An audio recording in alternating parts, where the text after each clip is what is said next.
At 70, Kevin Costner reveals who he doesn't want at his funeral. Kevin Costner has built a legendary Hollywood career spanning 4 decades, from the rugged charisma of The Untouchables to the weathered gravitas of Yellowstone. Now at 70, the actor who defined American masculinity for generations is reportedly reflecting on his legacy, including who he wants and doesn't want, standing at his graveside when the final credits roll. Kevin has reached that age where he's thinking about what happens after he's gone, revealed a longtime associate who's worked with Costner on multiple projects. He's not morbid about it, just practical. He wants his memorial to reflect the authentic relationships he built, not Hollywood fakery. And he's been surprisingly candid about certain people he'd rather not have there paying insincere respects. According to those in Costner's inner circle, the actor has privately discussed a short list of entertainment figures whose presence at his eventual funeral would feel like a final betrayal. Individuals with whom his relationships soured beyond repair through public feuds,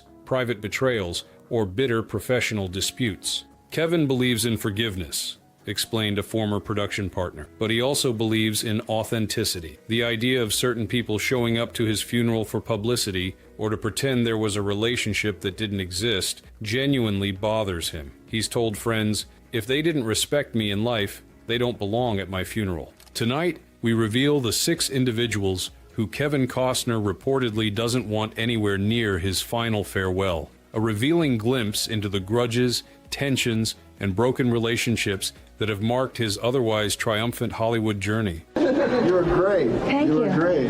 Thanks for having us. That was really generous. Sure. Thanks for 1. Madonna, the pop star who publicly humiliated him. In the early 1990s, Kevin Costner was at the height of his fame, fresh off his directorial triumph with Dances with Wolves and starring in blockbusters like Robin Hood, Prince of Thieves, and The Bodyguard. Madonna was similarly at her cultural peak, pushing boundaries with her groundbreaking Blonde Ambition tour, which became the subject of the documentary film Truth or Dare. What should have been a brief, pleasant interaction between 2 entertainment titans instead became one of the most memorable public humiliations in celebrity history, one that reportedly still rankles Costner 3 decades later. Rumors say Costner once called her concert neat, and she mocked him on camera for it, recalled a former assistant who worked with Costner during this period. He went backstage after one of her shows to be supportive and complimentary. When he told her the show was neat, she waited until he left, then turned to the camera and gagged, making it clear she found his comment unsophisticated and laughable. This moment, captured in Truth or Dare and seen by millions, became an infamous pop culture incident that portrayed Costner as square and uncool while burnishing Madonna's provocative, boundary-pushing image. What made the slight particularly cutting was that Costner had attended the concert with his children and brought them backstage to meet the star, only to be mocked once his back was turned. Kevin felt ambushed and used, explained a friend who witnessed the aftermath. He'd brought his kids to meet someone he thought was a fellow artist, only to discover he was basically set up as a punchline in her documentary. It wasn't just disrespectful to him, but embarrassing for his children. While Costner has rarely spoken publicly about the incident in the decades since, those close to him claim it fundamentally altered his view of Madonna and of the performative aspects of celebrity culture more broadly. The perceived betrayal reportedly left such a lasting impression that Madonna's name has come up in Costner's private discussions about his eventual funeral arrangements. He mentioned Madonna specifically, claimed a longtime business associate. He said something like, "I don't want anyone at my funeral who would mock me behind my back. If Madonna shows up, have security escort her out." He was half joking, but the hurt was still there all these years later. This lingering resentment speaks to both Costner's long memory for personal slights and his fundamental belief in treating others with dignity, a principle he reportedly feels Madonna violated for the sake of a cheap laugh and a provocative documentary moment. But the pop queen isn't the only star who Costner has reportedly crossed off his funeral guest list. Wait until you hear about his alpha male clash with an Oscar-winning actor known for his intensity. Think about what it is that makes somebody a good parent, and it's about constancy. 2. Sean Penn, the actor whose ego clashed with his own. On paper, Kevin Costner and Sean Penn seem cut from similar Hollywood cloth. Serious actors with directing ambitions, strong political opinions, and reputations for being uncompromising in their artistic visions. Yet according to industry insiders, these similarities may have contributed to a long simmering tension between the two stars rather than creating common ground. Two egos, two alpha male reputations, and two very different worldviews, noted a producer who has worked with both actors at different points. Both are incredibly talented, both take their craft deadly seriously, and both have very strong opinions about how things should be done. It's a recipe for conflict. The origins of the reported friction between Costner and Penn remain somewhat murky, with several different versions circulating among Hollywood insiders. Some trace it to competitive tensions during the late 1980s and early 1990s, when both were establishing themselves as leading men with serious acting credentials and directorial ambitions. They were competing for similar roles and similar status in Hollywood, explained a casting director familiar with both actors' careers. The difference was that Costner had achieved massive commercial success with films like Dances with Wolves and The Bodyguard, while Penn was seen as the more serious actor's actor. That created a natural tension, Costner wanting the critical respect Penn had, Penn perhaps envious of Costner's mainstream appeal. Others point to their divergent political styles as a source of friction. While both men have been politically active throughout their careers, their approaches differ dramatically. Penn's more confrontational, direct involvement in international issues contrasting with Costner's more measured, traditionally American perspective. Kevin and Sean represent two very different versions of Hollywood activism, said a former studio executive who has dealt with both stars. Penn flies into disaster zones and meets with controversial world leaders. Costner makes films about American history and supports environmental causes. They're both passionate, but their styles couldn't be more different. Whatever the specific cause, the tension reportedly solidified into mutual avoidance over the years. Despite moving in the same Hollywood circles for decades, the two actors have never worked together and are rarely seen at the same events, a separation that appears deliberate rather than coincidental. They've maintained a cold peace by keeping their distance, revealed a longtime Hollywood reporter. But in private, Costner has apparently made comments suggesting he finds Penn's intensity and self-seriousness off-putting. The feeling seems mutual. This professional avoidance has reportedly extended to Costner's thoughts about his eventual funeral, with Penn's name allegedly mentioned among those he wouldn't want in attendance. Kevin once made a comment about not wanting performative grief at his funeral, claimed a friend of the actor. He specifically mentioned Penn as someone who might show up to make it about himself, rather than genuinely honoring their relationship, which has been essentially non-existent. The next name on Costner's list involves more than just a clash of personalities. It represents a painful professional breakup with millions of dollars and a legendary film's legacy at stake. Whitney, if you could hear me now, I would tell you, you weren't just good enough.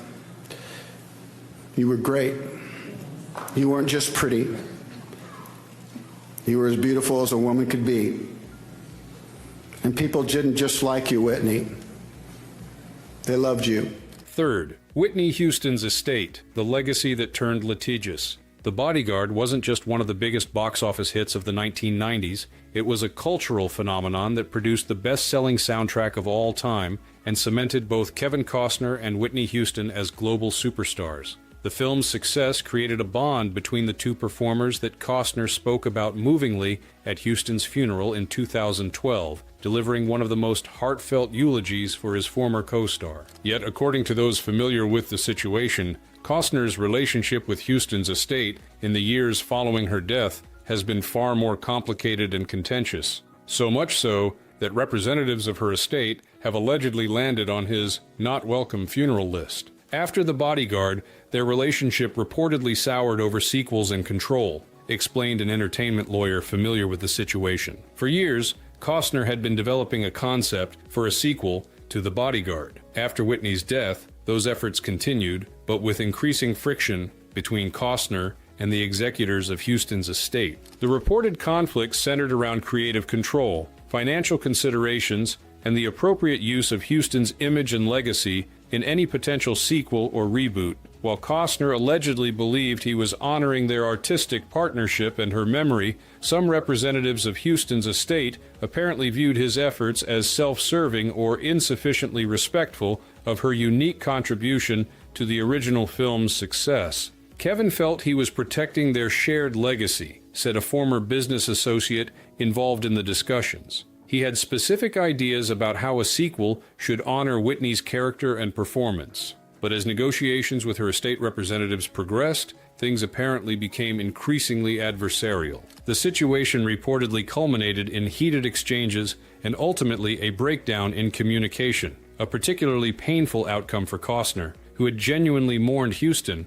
and considered their work together a highlight of his career. It became about lawyers and contracts rather than art and memory, lamented a friend who witnessed Costner's frustration. Kevin felt that certain people managing Whitney's estate were more concerned with control and money than with honoring what he and Whitney had created together. That hurt him deeply. This professional disappointment apparently transformed into personal resentment when Costner began to feel that his own motives were being questioned or mischaracterized by those speaking for Houston's estate. What had begun as an effort to honor their collaboration allegedly became a source of ongoing stress and disillusionment. Kevin mentioned to friends that he wouldn't want certain representatives from Whitney's estate at his funeral, claimed a source close to the actor. He felt they had twisted his genuine desire to honor their work together into something mercenary. After speaking so movingly at her funeral, the idea that her representatives might attend his own funeral struck him as painfully ironic. This complex situation demonstrates how professional conflicts can become deeply personal,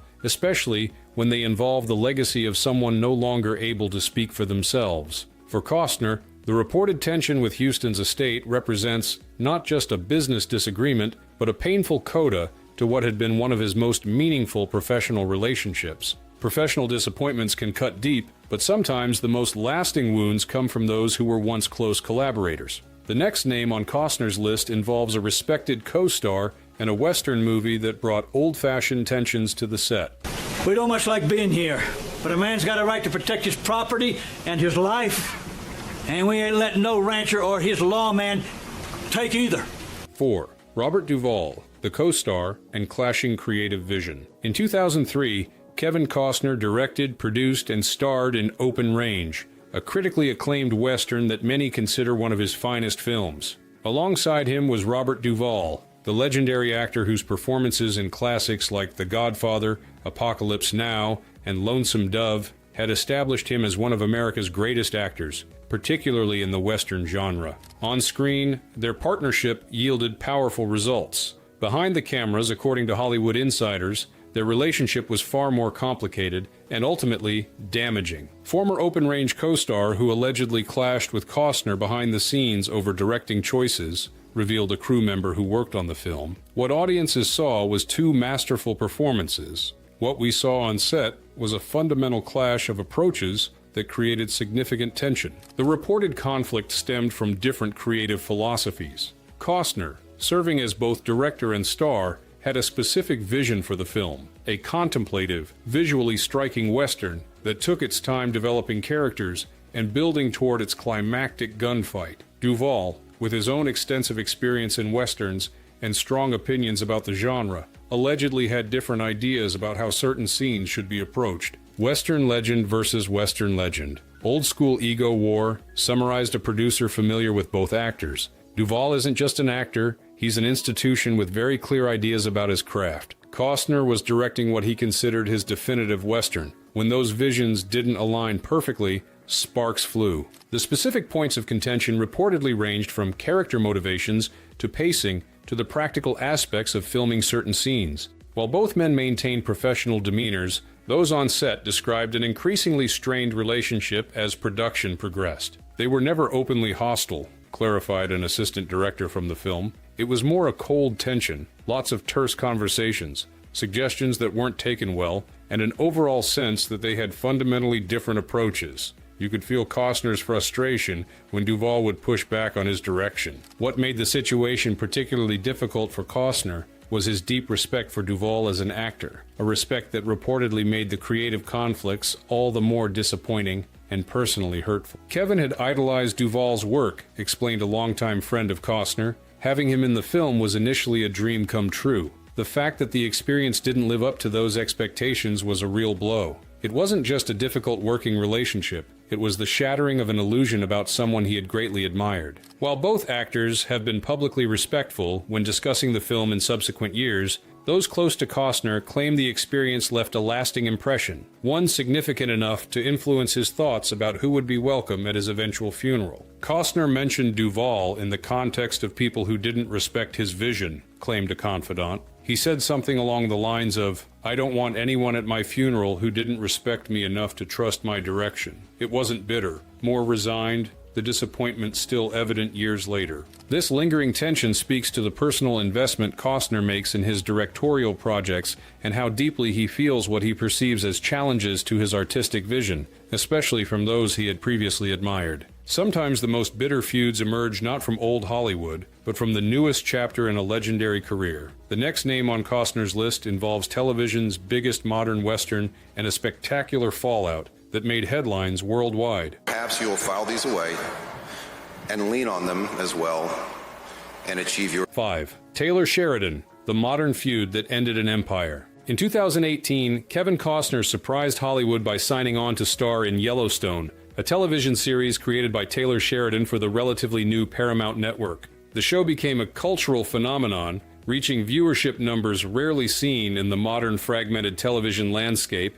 and reinvigorating Costner's career with a new generation of fans. For several seasons, the partnership between Costner and Sheridan seemed to be a perfect marriage of star power and creative vision. Behind the scenes, however, tensions were reportedly building that would eventually explode into one of entertainment's most talked-about feuds. Behind-the-scenes drama led to Costner's explosive exit from Yellowstone, noted an executive at Paramount, who witnessed the deterioration of the relationship. What began as mutual admiration evolved into increasingly different priorities and communication styles, until eventually the situation became untenable for both sides. The conflict reportedly centered around scheduling, creative control, and differing visions for the show's future. As Yellowstone grew into a massive hit, Sheridan expanded his vision into an entire universe of interconnected shows. Simultaneously, Costner began developing his passion project, a multi-part Western film epic called Horizon that he would direct and star in.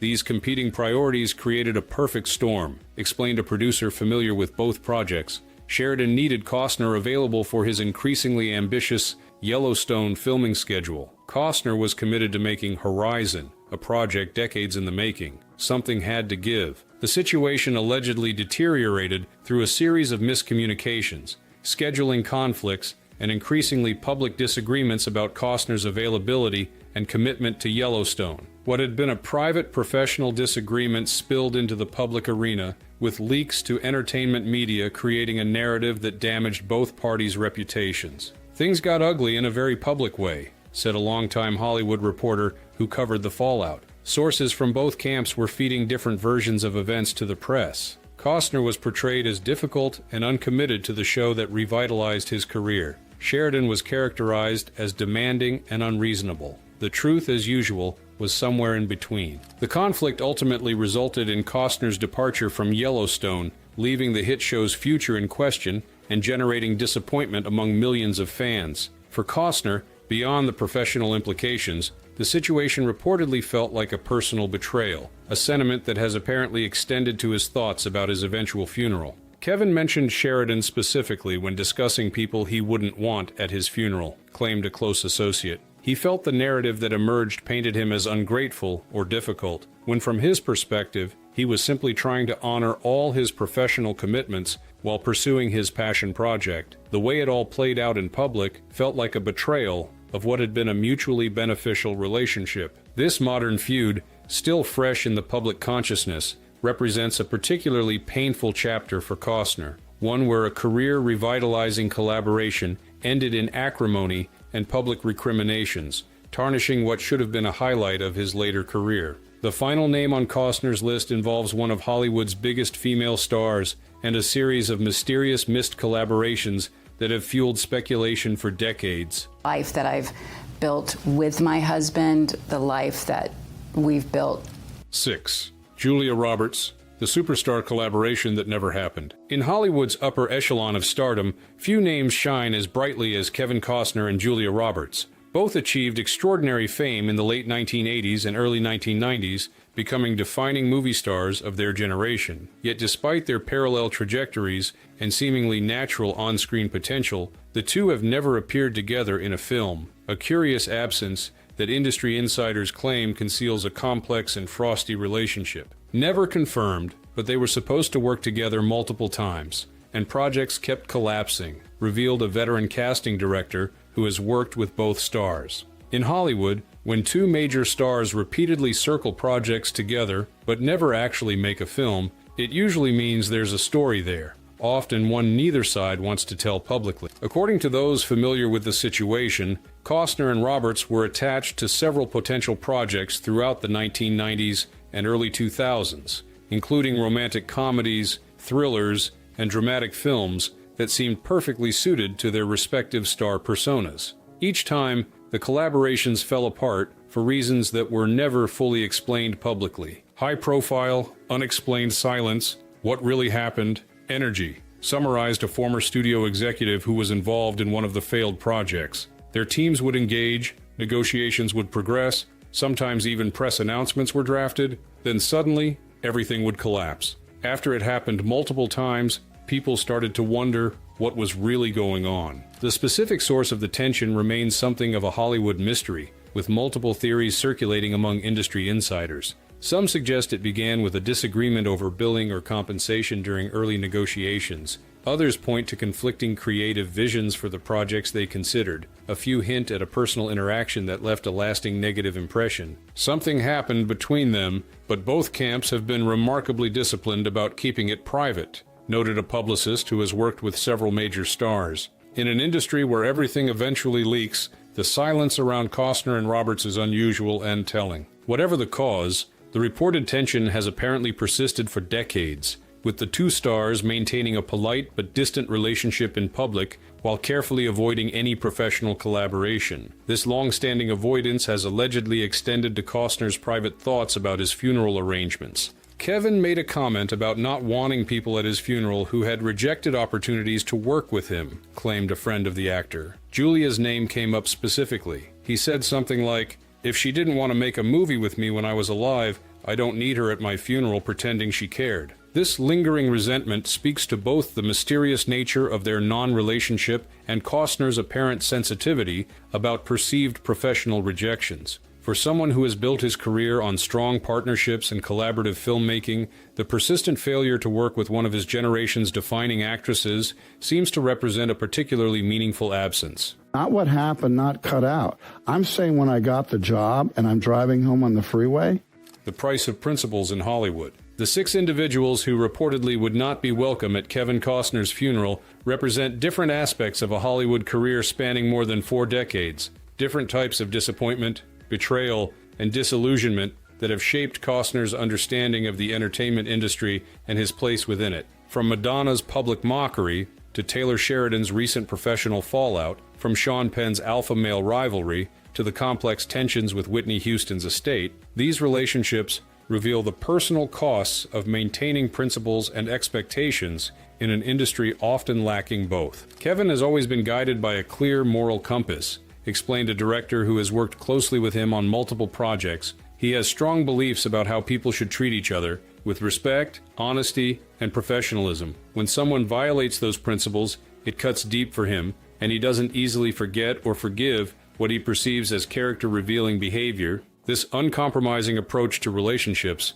has undoubtedly cost Costner at various points in his career. Industry power players who might have advanced his interests were sometimes alienated by his unwillingness to play politics or overlook slights. Potential collaborations with major talents never materialized because he refused to compromise his vision or values. Kevin could have had an easier career if he'd been more willing to let things slide, observed a longtime agent who has negotiated many of Costner's deals. But that's not who he is. He'd rather stand by his principles and accept the consequences than compromise what he believes is right. This moral clarity has sometimes been misinterpreted as arrogance or inflexibility in an industry where accommodating powerful egos is often seen as necessary for success. Yet it has also earned Costner deep loyalty from those who share his values, actors, crew members, and collaborators who have worked with him repeatedly throughout his career. For every person on Kevin's not welcome list, there are dozens who would drop everything to work with him again, emphasized a producer who has collaborated with Costner on multiple films. He inspires that kind of loyalty because people know exactly where they stand with him. He's straightforward, fair, and appreciative of good work. As Costner enters his 70s, this pattern of clear boundaries and uncompromising standards shows no signs of softening. If anything, his recent experiences with Yellowstone and his commitment to making Horizon, despite significant obstacles, suggest a man increasingly determined to live and work according to his own values, regardless of industry pressure or expectations. Kevin has reached a point in his life where he's focused on legacy, both professional and personal, said a close friend. That includes being honest about which relationships mattered and which ones revealed something disappointing about human nature. His thoughts about his funeral are really about authenticity, wanting his final chapter to reflect the truth of his life, not Hollywood fakery. On dances, I mean, I thought, well, the only person that can screw it up is me. But The man behind the star. Beyond the specific grudges and disappointments revealed by his reported funeral wishes, Costner's reflections offer a window into the rarely seen personal side of a very public figure, the actual man behind the iconic roles and carefully managed public appearances. Unlike his public image as the embodiment of steady American masculinity, the private Costner revealed through these relationships appears more complex, sensitive to slights, deeply hurt by betrayals, and surprisingly vulnerable to criticism from those he respects. People think of Kevin as this unflappable, strong, silent type because of the roles he's played, observed a longtime friend. The reality is more nuanced. He feels things deeply. Criticism cuts him. Betrayal wounds him. Disrespect lingers with him. He just doesn't show it publicly the way some stars do. This emotional sensitivity coexists with genuine toughness and resilience, qualities that have allowed Costner to weather spectacular career highs and devastating lows while maintaining his artistic integrity and personal dignity. From the triumphant Oscar wins for Dances with Wolves to the catastrophic failure of Waterworld, from bitter divorces to career reinventions, he has demonstrated a remarkable ability to absorb blows and continue forward. Kevin's strength isn't about not getting hurt, it's about continuing despite the hurt, explained a director who has worked with him through both successful and challenging projects. He remembers every slight and betrayal, but he doesn't let them define him or determine his next move. That's a different kind of strength than most people understand. This combination of sensitivity and resilience has shaped Costner's approach to relationships throughout his career. He forms deep, lasting bonds with those who demonstrate loyalty and shared values, while maintaining polite but firm distance from those who have disappointed or betrayed him. This selective approach to relationships becomes increasingly apparent in his later years as he focuses energy on connections that bring genuine value to his life.